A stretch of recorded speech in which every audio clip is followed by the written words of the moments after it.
¿Qué tal, queridos amigos? ¿Qué miedo tienen?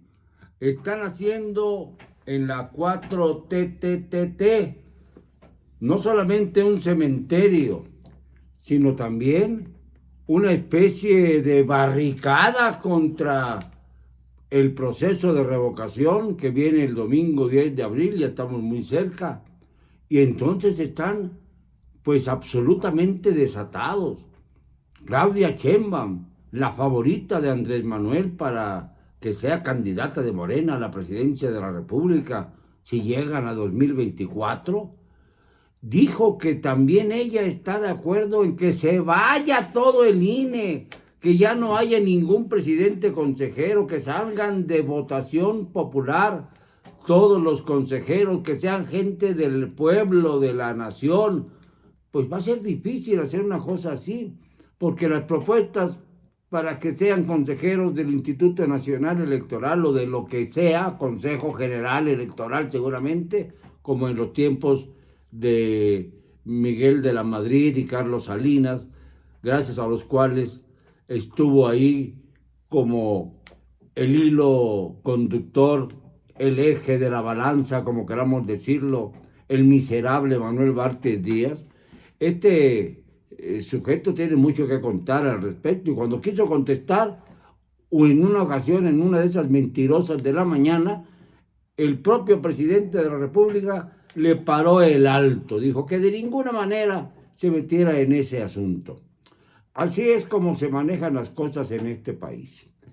Pero desgraciadamente las cosas no están bien en nuestro país. Miren ustedes, para que los secretarios de Estado, incluyendo a Dan Augusto López Hernández, compadre y amigo personal del presidente López Obrador, salga en aviones militares, bueno, de la Guardia Nacional, a hacer proselitismo por la República, violando los principios básicos de la Constitución, rebasando sus funciones, rebasando la veda electoral a la que ya impuso el INE precisamente a todos los funcionarios en medio de una propaganda inusitada a favor de AMLO. AMLO sigue, te queremos AMLO, AMLO el mejor presidente que hemos tenido. Bueno, les digo, y se los digo con franqueza, solamente había visto una propaganda de esta naturaleza a través de monumentales y espectaculares cuando visité Cuba en 2002, todavía vivía Fidel Castro. Y era aquello, a sus órdenes, mi comandante. Comandante, usted dice, y nosotros vamos. Y recordé ahora, recientemente, que también le decían comandante a Andrés Manuel cuando era un niño pequeño y cuando fue joven, porque a sus amigos les obligaba a decirles comandante. Y resulta que ahí está el hilo conductor de esta historia tenebrosa, terriblemente peculiar.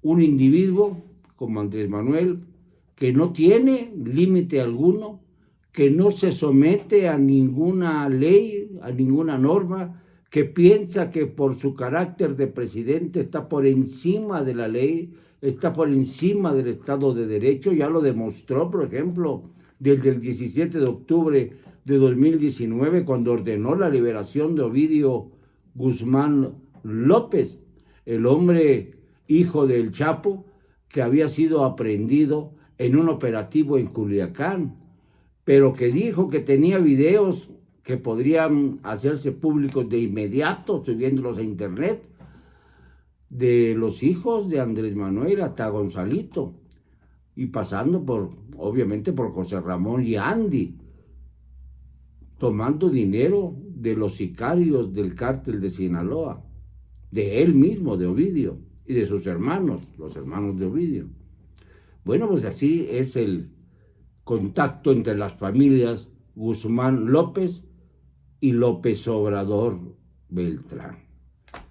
Ahí tienen ustedes la clave de todo este asunto y de todo este enredo. El narcogobierno que ha encabezado López Obrador. Si esto no es suficiente para que la sociedad entienda que la manipulación abyecta del gobierno sirve para tratar de evitar que la mayor parte de los mexicanos nos pronunciemos a favor de la revocación y destituyamos a López Obrador, entonces no sé qué más puedo decirles. Y entonces, pues lo único que les puedo decir es que voten como les dé la gana y allá ustedes serán responsables de lo que pase en los próximos 30 meses, si es que llega López Obrador al 2024. Yo no creo que sean masoquistas los mexicanos. No creo que puedan llegar esta bola de bandidos al final de ese periodo que es el pretexto de algunos para no ir a votar. Lo votamos para que fuera presidente hasta el 2024. Entonces, ¿para qué la revocación? ¿Para qué introducir la revocación a la Constitución General de la República y convertirla en un derecho ciudadano? Porque lo mismo vamos a alegar entonces, o se va a alegar, yo no, se va a alegar. Entonces, cuando llegue el momento, en el 2027, de preguntarse si se le revoca el mandato a quien quede en la presidencia de la República, porque no creo que sean morenistas los que queden en la presidencia. Creo que así como hubo un cambio terrible en cuanto al sacudimiento nacional que significó la inmensa votación que obtuvo López Obrador y que condujo al país a cambiar su geografía política, dándole a Morena mayoría pues en las cámaras, pero perdiendo la mitad de la Ciudad de México y sobre todo no alcanzando en la Cámara de Diputados la mayoría absoluta que tanto añoraban.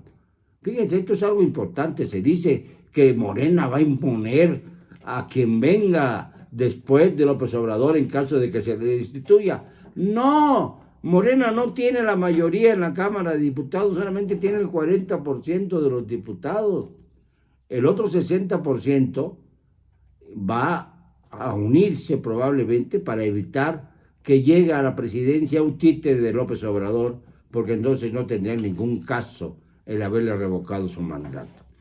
Cuando se vaya López Obrador, no tendrá poder, no tendrá nada en qué caerse muerto.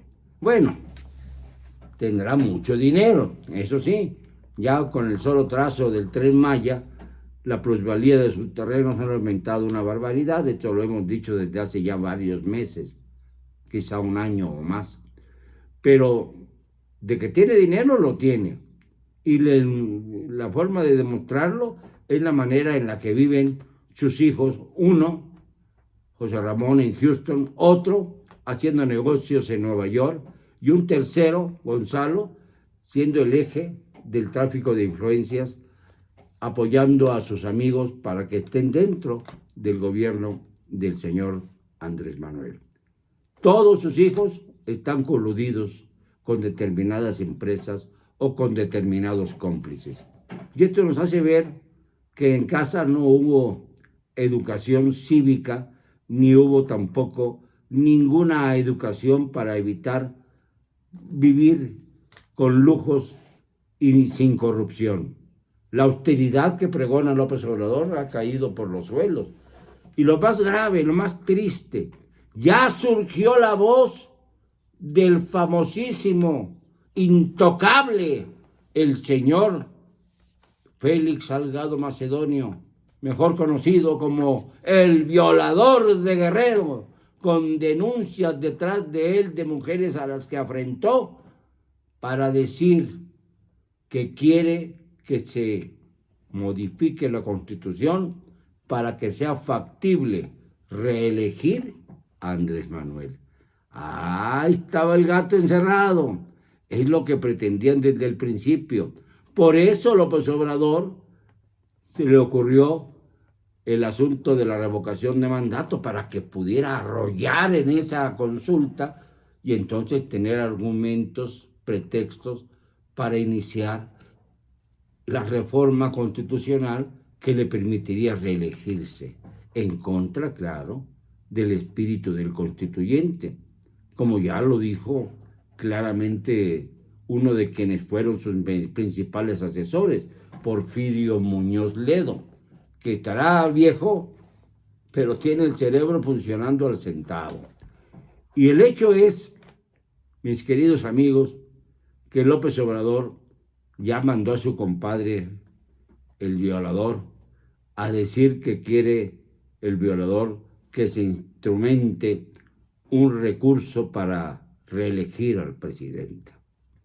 A este grado ya llegamos y todavía no llegamos al domingo 10 de abril, que es cuando debemos votar todos porque se vaya antes de que destruya más el Estado de Derecho en nuestro país, antes de que AMLO se vuelque a favor del narcotráfico, antes de que la reforma eléctrica nos ponga en alto riesgo, no solo interno, porque esa famosa ley Bartlett, que yo le llamo así, tiende a reducir el suministro eléctrico en algunas zonas del país que están endeudadas con la Comisión Federal de Electricidad, sino también las repercusiones hacia afuera, hacia las empresas multinacionales que dominan el territorio nacional, desgraciadamente para México. Y entonces tendríamos un conflicto serio con los Estados Unidos, con Joe Biden, por ejemplo, que no está nada tranquilo y ya mandó 2 veces a su comisionado John Kerry a tratar de dialogar con López Obrador sin saber que con López Obrador es difícil dialogar. Es tan difícil que ya no aguanta ni que una mujer se rebele contra él y le diga algunas verdades, porque entonces la injuria, la ofende, la atropella, como ocurrió el día de ayer. Esto, queridos amigos, no es una cosa común en los gobiernos. Nunca habíamos visto este despilfarro de propaganda. Nunca habíamos visto una necedad del presidente que parece enfocado a tratar de destruir al único órgano autónomo que nos queda para lograr caminar hacia la democracia real. No digo que no tenga defectos el INE, los tiene y los dije en su momento. No me gustó que Lorenzo Córdoba tuviera expresiones racistas, pero ahora Lorenzo Córdoba ha llevado a cabo un combate frontal contra el presidencialismo y ha logrado que los mexicanos lo apoyen. Cuidado, señor Córdoba, no se atemorice usted con estas balandronadas que vienen del presidente y sus esbirros.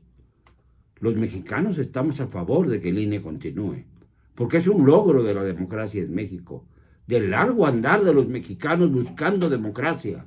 Es un logro, sí, de tantos y tantos y tantos que dieron incluso sus vidas en la lucha por la democracia. No se olvide, Andrés Manuel, de que todo esto del cambio poco a poco político hasta lograr la primera alternancia, luego la segunda y luego la tercera, fue gracias a mucha sangre derramada que compensó, como los asesores del ingeniero Cárdenas, Gil Heraldez y Hernández Obando, que desgraciadamente fallecieron en las vísperas de las elecciones de 1988, asesinados, brutalmente asesinados por el régimen que encabezaba Miguel de la Madrid y al que asesoraba y daba cauce Manuel Barthe Díaz, quien está ahora dentro del gabinete de Andrés Manuel.